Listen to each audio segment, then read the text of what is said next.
ரிஷபராசி அன்பர்களுக்கு நார்மலியே ரிஷபம்னாலே சுக்கிரன் தான். சுக்கிரனுக்கு ஆட்சி வீடு. ஸோ அவருடைய வீட்லயே அவருக்கு திருப்தி இல்லாமல் இருந்தால் எப்படி இருக்குமோ அப்படி இருக்கும்.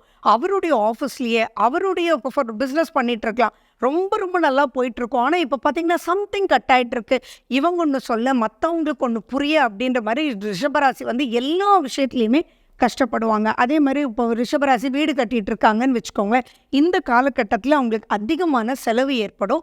அதே மாதிரி இப்படி ஒரு கேட் வேணும்னு சொல்லியிருப்பாங்க, ஆனால் புரிஞ்சுக்கிட்டு வேறு மாதிரி அதை அமைப்பை கொடுத்து ஆட்டோமேட்டிக்காக செலவு டபுள் த்ரிபிள் ஆறதுக்கு உண்டான வாய்ப்புகள் இருக்குது. நிறைய ரிஷபராசி ரிஷபலக்ன அன்பர்களுக்கு வாகனத்தில் கூட இப்போ வந்து தேவையில்லாத ரிப்பேர் வந்து ஏற்படும்.